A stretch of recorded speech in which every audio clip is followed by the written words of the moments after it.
Subscribe to our YouTube channel and press the bell icon to get the latest updates. There's a political Tom and Jerry kind of game going on in Punjab. Now, it's very funny if you're outside the Congress party, if you don't have a stake in the Congress party. It's even more fun if you're an opposition party that wants to defeat the Congress party. But if you are in the Congress party and if you have a stake there, then it is the most self-destructive thing a party can have less than 7 to 8 months before the government goes into a caretaker mode and election campaigning begins. Election should take place next year in March, which means in about Jan-Feb code of conduct will come in. Just gives this government about 6 months. Now, this is about Captain Amrinder Singh versus Navjot Sidhu. Who's Tom, who's Jerry? I suppose you will determine depending on which side are you on, because this is cat and mouse, so you figure out who's cat and who's mouse. But this is like nobody is willing to reconcile and nobody is willing to give in. The important thing here is in this fight that the umpires or the third umpire, they are not exactly neutral. They are not neutral, they are not looking at DRS, they already have a position. And the position is that you can now see that the Gandhi family, particularly Rahul Gandhi, they think Amrinder has grown too big for his duties. They don't want him out. Even they know it's too late to discard him now, but they want to clip his power. They don't want him to feel so powerful that tomorrow again impression spreads that he is the one who won the election in Punjab. And that's how you also find them a little bit sympathetic or a little bit leaning towards Sidhu. Also, Sidhu is coming to Delhi, Sidhu is talking, so many others are coming and talking from the Congress party. They are all bad-mouthing Captain Amrinder Singh. Captain Amrinder Singh has been ignored by the High Command. He doesn't get audiences with Rahul and Priyanka as much as Sidhu and the other detractors of his do, detractors of Amrinder. So there is big confusion in the Congress party, yet underlying all this is a reality. Congress party cannot go to the elections with another chief ministerial candidate. Congress party cannot go to the election with another person, another leader leading its campaign. Navjot Singh Sidhu may say so, but he cannot win an election in Punjab on his own. Although that will be his proposition and he may object to my saying this. But if that was the case, then Congress would have made this call much earlier. Because Amrinder, all said and done, is a family faithful. He's been around a long time. He won the last election. Now, there are many issues with him. His style, his method is being not so accessible to Janta in general. He's not got age on his side. He's nearly 80. Sidhu is not that young, but they've still got 20 years between them. But if you've got 20 years between you and someone who's about 80, then you are not a youngster either. But much younger than 80. 61 is much younger than 79. Those are the exact ages. At the same time, Sidhu is not really an original congressman. So that causes problems for all the others in the Congress party in Punjab who've been in the party for a long time. Sidhu came in just the other day, and I will give you some time, some date points there that will give you an idea. Frankly, many of these people, including Amrinder and Sidhu, have been in various places. Amrinder, Rajiv Gandhi brought him into politics. They were together at Doon School. In fact, that's the reason Amrinder is the only Congress leader who does not address Rahul Gandhi as Rahul ji, because he was in school with his father. So Amrinder joined politics in 1980 on Rajiv Gandhi's call as his old school friend. 1980, he won the election. He came to Parliament. 1984, he resigned from Parliament. He resigned from Congress party. Why? In protest against Operation Blue Star. After that, as if for a kind of rebound, he joined the Shiromani Akali Dal. He contested an election for Akali Dal, won for State Assembly, became the Agriculture Minister in the state for the Akali Dal. But that did not last. Soon enough, he set himself up in a different party called Akali Dal, Shiromani Akali Dal, Panthik. Now, Panthik is a word we prepare to hear it quite often as Punjab heads towards elections, and it will come up again in the context of today's Cut the Clutter also. Panthik means anything related to the Panth, that is faith. because the Sikh faith has a sense of community, the Khalsa, the power coming from the Gurdwara, the head priest of the Akal Takht or the head priests of the Akal Takht represent both the spiritual and temporal power, Miri or Piri as it's called in Sikhism, spiritual and temporal power of Sikhism. So they can also give political directives or encyclicals or like the papal ecclesiastical bulls, which in the Sikh tradition are called Hukamnamas. So let me not lose my way. I'll come back to the issue of why Panthik has become important right now also in a related context in a couple of minutes. So he set up his party, called it Shiromani Akali Dal Panthik. That means I am even more pious than the original Akali Dal, but did very badly. Contested elections in his own constituency, did not even get 1,000 votes. And in 1998, got fed up, figured out that this was not the place for him to be in, and joined back the Congress party. And he's been in the Congress since then. 2002 to 2007, he was chief minister. He lost an election in 2012 he should have won, because every opinion poll said he was winning, and he lost it by a whisker. And looks like at the last moment there was some mismanagement of his election and he lost that election. So Akali's got a second term against the runoff play. That is the recent political history of Punjab. Then, as we know, in the last elections in Punjab in 2017, he won a famous victory. That is the election where it looked like Aam Aadmi Party was doing very well. In fact, Aam Aadmi Party leaders were saying in Punjabi, Punjab jhadu chal gayi. Punjab mein jhadu chal gayi hai. Punjab has been swept by the jhadu. That is the symbol of Aam Aadmi Party. And we all got that impression. But many dramatic things happened in Punjab in the last 2 weeks leading up to the polling that I'll talk about very briefly at some point. And so Aam Aadmi Party lost a battle they should have won, or lost a war they should have won. Amrinder, on the other hand, rose as this leader, because once again, if people are fed up of the Akalis, they go to the Congress party, and vice versa. Now, Sidhu's history in politics is even more colorful. He joined politics by joining the BJP 2004. He was the BJP's candidate for parliament. He won by a large number of votes. 2009, he was again the candidate, won by a large number of votes. 2014, BJP decided to field Arun Jaitley instead in Amritsar. When that happened, Sidhu said, look, I'm not leaving the party, but I will not contest from anywhere else. So he was offered any other seat anywhere. But he said, I will not do it. Amritsar is my Karab Bhumi. I will either contest from Amritsar or I will not contest from anywhere, and I will help the party. And we know what happened. Arun Jaitley lost that election. In fact, he lost that election to Captain Amrinder Singh by 1,02,000 votes. After that, as Aam Aadmi Party began to grow in Punjab, rumors grew.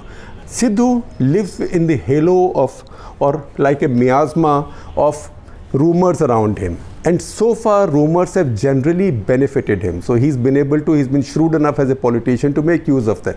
So 2016, thereabouts, when Aam Aadmi Party was growing in Punjab, rumors began to grow that he will join Aam Aadmi Party, because everybody knows Aam Aadmi Party did not have a leader in Punjab. In Punjab, you need a Sikh leader, and there too, ideally, a Jat Sikh leader. Punjab has a very peculiar caste issue in its politics. Everybody in this country is a Pandit on UP, Bihar politics, Brahmin, Thakur, Bhumihar, Eastern UP, Western Bihar, etc., etc. Lekin Punjab mein jo politics hai, caste politics, that is also quite fascinating and quite deep set. So you need a Jat Sikh leader in Punjab. So everybody thought then, rumors spread, that he was joining Aam Aadmi Party, because that was the concern. The BJP made him a Rajya Sabha member very briefly in July of 2017, but he quit very quickly. In between, he had also set up a party of his own with Pargat Singh, the former hockey captain, one of India's finest fullbacks, defenders in hockey, and also Bains brothers, a very popular political brothers in Ludhiana.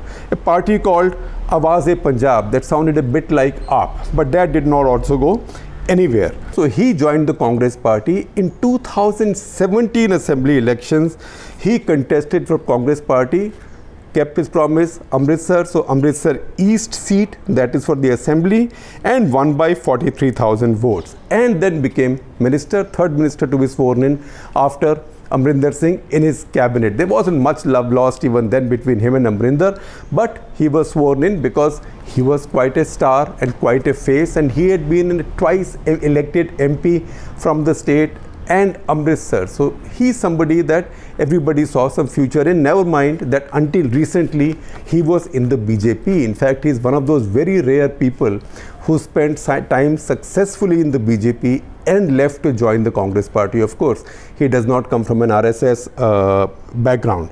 Now, 14 July 2019, he resigned from the cabinet and tweeted his resignation. He did not resign to Amrinder Singh, he resigned to Rahul Gandhi. But the party accepted his resignation.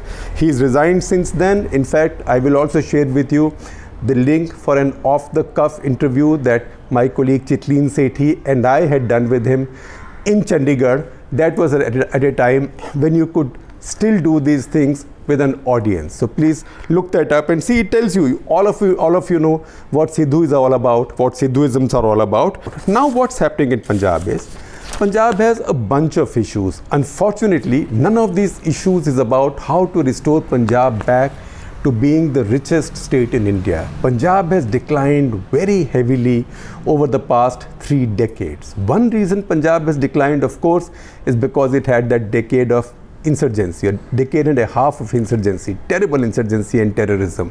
That is the reason. But it's also declined because the Green Revolution has run its course.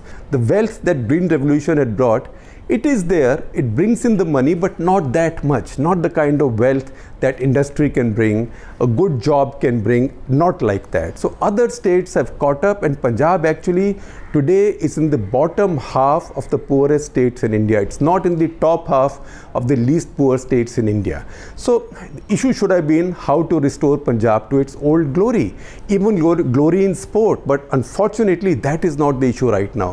What are the issues? The issues are, first of all, caste. Caste is what? 58% of Punjab is Sikh. Now that can be a misleading figure.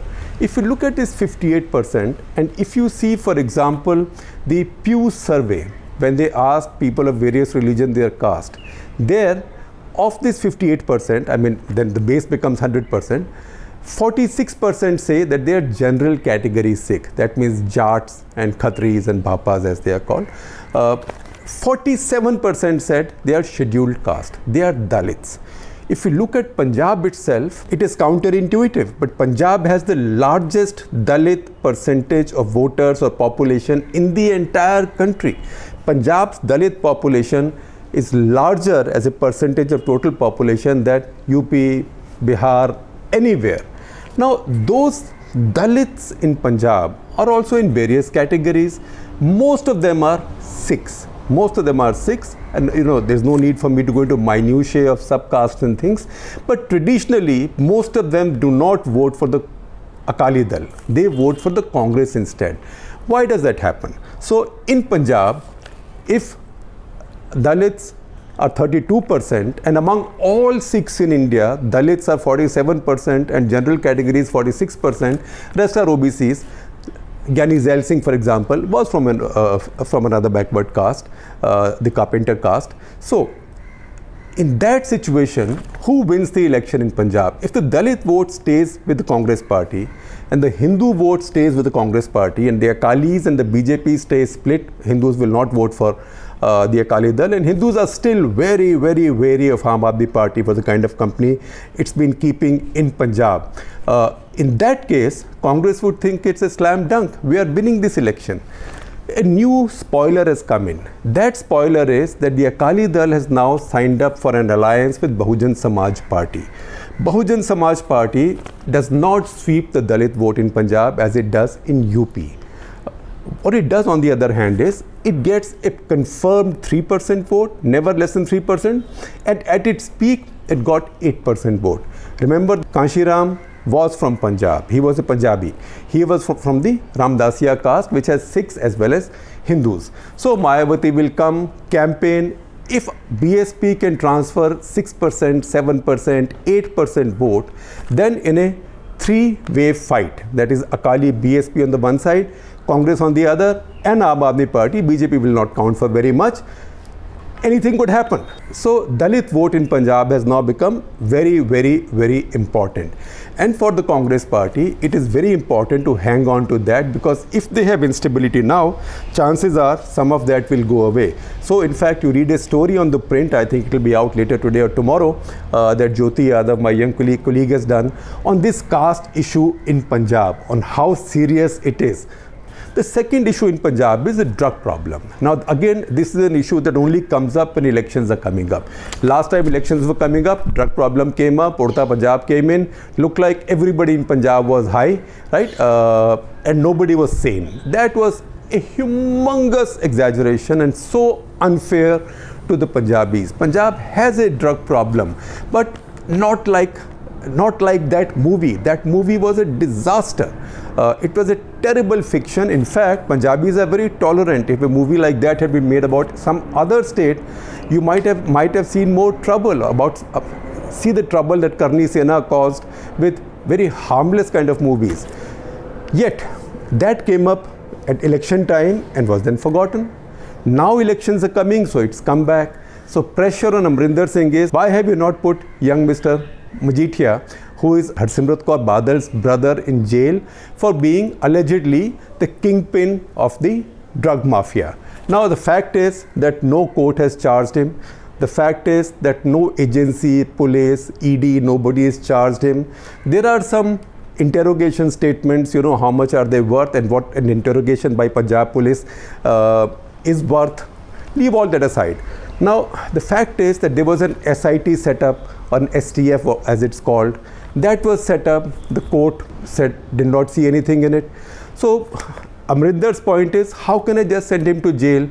The Congress party also, the party leadership, even Rahul, it seems, wanted a much tougher action against him on the drug issue and also against Badal family on something called the sacrilege issue. That is the third issue that is now dominating this election campaign in Punjab. As I told you, all these are unfortunate issues. Nothing is about restoring Punjab's glory. Now the sacrilege issue is in 2015 in a place called Bargari in Kotkapura Tehsil in Faridkot district, sort of in southern Punjab, deep inside Malwa, in dry cotton growing, traditionally cotton growing Punjab. 2 copies of Guru Granth Sahib disappeared from a Gurdwara. A few days later, those copies were found torn. Pages of those copies were found torn here and there.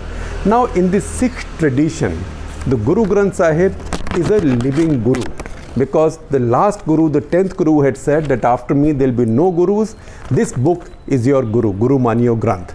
So the Guru Granth Sahib is seen as a living being. So immediately it was seen as Guru Granth Sahib ki hatya ho gayi. Lots of other incidents happened after that in other Gurdwaras, other places. Somebody found pieces of the small prayer books, Gutka as they call it, in Canal. Somebody found a copy of the Gita in Canal. So this was an orchestrated campaign. And the Akalis said they will look into it. Everybody was outraged. But an impression grew that the Sacha Sauda people were involved in this. Again, it's a complication, but Kartak letter is about complications.